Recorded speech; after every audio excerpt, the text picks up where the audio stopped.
इस दफा मैं कहती हूँ कि वोट डलवाऊंगी और सबके मैं वोट डलवाऊंगी और वहां पे उनको जो कामयाबी होगी इंशाल्लाह वो बड़ी बड़ी कामयाबी होगी। मैं खुद भी डांस करूंगी और मेरी बच्चियां भी वहां पे डांस करेंगी। अस्सलाम वालेकुम, मैं इकबाल भट्टी एशिया टीवी के साथ। आज एशिया टीवी की इस अदालत में हम थर्ड जेंडर यानी मेरा मतलब ख्वाजा सरा मुआशरे में उनकी महरूमी पे बात करेंगे। हमारे साथ एक गुरु हैं ख्वाजा सरा के, उनसे भी बात करेंगे कि मुआशरे में उनको किन मसाइल का सामना है। जी अस्सलाम वालेकुम। जी वालेकुम सलाम। आपका क्या नाम है? जी मुझे जानो गवर्नर कहते हैं। अच्छा, ये बताइएगा कि जी आपको मुआशरे में बहुत सारे मसाइल दरपेश होते हैं, सबसे बड़ा मसला क्या है ख्वाजा सरा के लिए? जी, हमें इस मुआशरे संगीन मुआशरे में बड़े ही हमारे मसाइल हैं। सबसे बड़ा मसला है कि हमें जो हमारी रिस्पेक्ट है, जो हमारी सेफ्टी है, उसको यकीनी नहीं बनाया जाता। हम जहाँ भी प्रोग्राम पे जाते हैं, गुंडे हजरात जो वो नशे में धुत होकर हमें बड़ा तंग करते हैं। हमारी जो बच्चियाँ हैं उनको बड़ा मसला होता है और हमारे जो साज बजाने में ख़ासकर मेरे जो ढोलकी वाला है ना बड़ा नाजुक है, तो उसको बड़ा ही मसला होता है। वो कहता है हाय बाजी मैं तो ढोलकी नहीं बजा सकता। तो मैं कहता हूँ क्यों भी तुझे क्या तकलीफ है? कहता है मुझे वो रोड़े मारते हैं। अब रोड़े मारने वाले कौन होते हैं? आप ही के माशरे के लोग हैं ना। और हमारी बच्चियां जब डांस करती हैं उनको पैरों में शीशे फेंक देते हैं, उनके पाँव से खून निकल आते हैं, वो क्या बेचारी काम करेंगी? इस सिलसिले में आप लोगों ने हमारे लिए क्या किया है? माशाल्लाह सियासी माहौल भी है, गवर्नमेंट का उसका लॉ एंड ऑर्डर का भी मसला है, लेकिन क्या करें यार, हमें ये लोग बड़ा ही तंग करते हैं। तो आप लोगों पे फर्ज बनता है हमारी जो इज्जत उसकी हिफाजत का भी इंतजाम करें और हमारे जो साजिंदे हैं उनके बारे में भी आप कुछ सोचें। और दूसरा नंबर 2 है कि जो ठीपे वगैरह बंद कर दें। अभी जो हमें जो मिलते हैं ना ये बड़े बड़े नोट, ताकि हमारा भी कुछ बने और हम अपने बच्चों को, क्या लोगों के बच्चे होते हैं हमारे काबे होते हैं, तो उनके पेट पूजा का भी हम इंतजाम कर सकें। अच्छा, मैंने सुना है आपने पिछले दिनों में इलेक्शन में भी हिस्सा लिया था। हाँ, मैंने इलेक्शन में हिस्सा लिया है। मैं लाहौर से 420 वोट देके कामयाब हुई था कि हुआ था, ये पता नहीं क्या, मुझे तो पता है।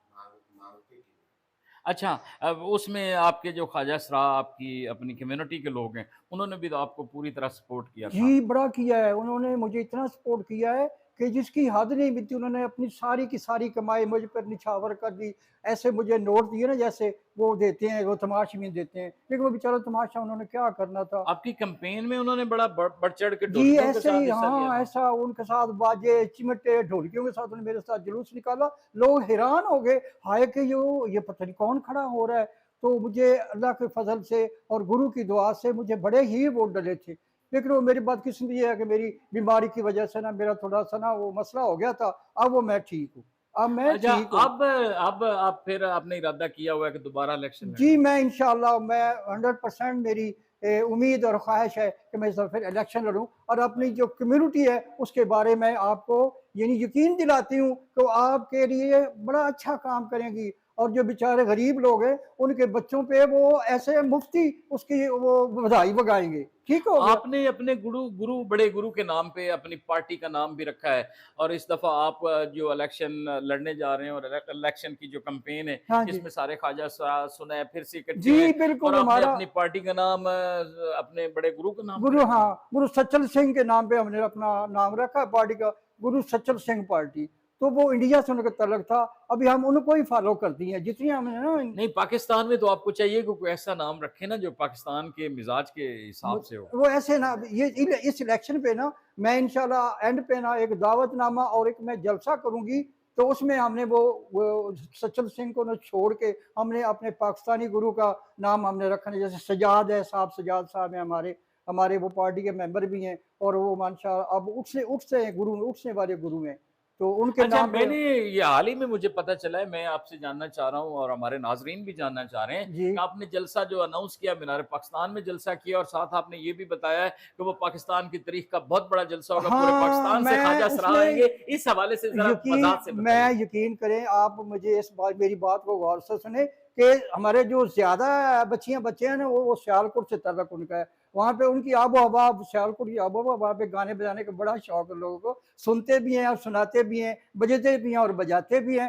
तो मैं उम्मीद करती हूँ कि अब जो इस इलेक्शन की कामयाबी के बाद मैं पूरे का पूरा जोर लगा दूंगी और उसकी जो हमारे सियालकोट जितनी कम्युनिटी है उनको एक तो अल्लाह ने हुस्न बढ़ा दिया। यकीन करे मैं तो कुछ भी नहीं हूँ, अब मैं तो क्या कहते जैसे साइकिल चल चल के बूढ़ी हो जाती है ना, मैं ऐसे हो गया हूँ। तो जो नई कम्युनिटी हमारी नई बच्चियां हैं ना वो अल्हम्दुलिल्लाह यकीन करें, वो यकीन करें कि वो हमारा पाकिस्तान का सरमाया है। और इस दफ़ा मैं कहती हूँ कि वोट डलवाऊंगी और सबके मैं वोट डलवाऊंगी और वहाँ पे उनको जो कामयाबी होगी इंशाल्लाह वो बड़ी बड़ी कामयाबी होगी। मैं खुद भी डांस करूंगी और मेरी बच्चियां भी वहाँ पे डांस करेंगी। हम बात कर रहे थे ख्वाजा सरा का आज खसूसी ट्रांसमिशन और एशिया टीवी के साथ हैं ख्वाजा सरा। ये आपके ख्वाजा सरा बहुत ज़्यादा माँगते हैं, भीख माँगते हैं। ये बड़ा एक कंप्लेन वो सुनी जा रही है, क्यों ऐसा है? मैं उस बारे में अर्ज करती हूँ कि ये जो मांगना लफ्ज़ है ना, ये हमें भी अच्छा नहीं लगता। क्यों मांगते हैं, क्यों हम लोग करते हैं कि हमें माशरे में इज्जत नहीं मिलती, हमें नौकरियां नहीं मिलती। बड़े बड़े दफ्तरों में जहाँ क्लर्क वगैरह बैठे होते हैं ना, वहाँ पे सिफारिशों को उनको वो वहाँ पे नौकरियां मिल, हम बेचारे नाच नाच के ना ये रिज़्क़ कमाते हैं और फिर अपने वो गुरु को दे देते हैं, उसमें कुछ हिस्सा गुरु के हिस्से में चला जाता है और हमें थोड़ा सा मिलता है, वो हमारा पेट पूजा भी नहीं पूरी होती। तो इसलिए हम लोग जो है ना वो मांग मूंग के गुजारा करते हैं, हालांकि मांगना सख्त गुनाह है, सख्त गुनाह है। तो मैं मजबूरी के आलम में हम लोग मांगते हैं, अगर हमें प्रॉपर तरीके से अच्छे अंदाज से बाइज्जत तरीके हमें हमारे रोटी रोजी का इंतजाम किया जाए तो हमें क्या जरूरत है। हमारी नाच नाच की अड़ियों में से खून निकलने लगता है। तो ये जो गुज्जर हजरात है ना, वो अल्लाह मेरी तौबा नचाते कम है और खपाते ज्यादा है। कम पैसे देते हैं लेकिन वो जनाब वो ऐसे करते हैं, वो नाच नाच के हम ना लोग बड़ी परेशान हो जाती है। और मेरी 2-3 बच्चियां इतनी डैमेज हुई हैं, इतनी डैमेज हुई हैं कि अब उनके रिपेयर के लिए मैंने वो मेरे पास पैसे नहीं है। अब उनको मैं रिपेयर करवाऊंगी तो रीडू करूंगा ना, उनको इन एक्शन मैंने करना है। तो मैं क्या करूं, अब मेरे पास इतने पैसे नहीं है। तो अब गवर्नमेंट की तरफ से मुझे कोई एड नहीं मिलती। मेरी माशाल्लाह 4-5 बच्चियां जो वो काम कर रही हैं और बाकी 3 बच्चियां होती हैं वो नाच नाच के बेड़ा गर्क हो इन गुजरों का। इन्होंने नचवा नचवा के उनके सारे साज ही, उनके साज मतलब उनके पांव जख्मी हो गए, उनका बुरा हाल उन्हें किया। और जो कुछ मांगते हैं कहते हैं दीवार के साथ लग जाओ। अब अच्छा, दीवार के साथ ये आपका जो गुरु होता है, तो वो क्या सेटअप है आपकी कम्युनिटी के अंदर? जो गुरु होता है वो आप जो जो हाँ पैसे जो हाँ, लेता है आप सबसे, और उसने एक टीम बनानी होती है, तो उसको कितने पैसे देने पड़ते वो हैं? ऐसे है ना कि हम तकरीबन 20% कह लें, वो गुरु टैक्स होता है हमारा। गुरु टैक्स, वो गुरु टैक्स इसलिए देते हैं, वो हमारे प्रोटेक्शन हमारे लिए होती है, गुरु की प्रोटेक्शन। वो ऐसे है ना जैसे भेड़ों के लिए एक चरवाया होता है, वो हमारा चरवाया, हमारा रखवाला है।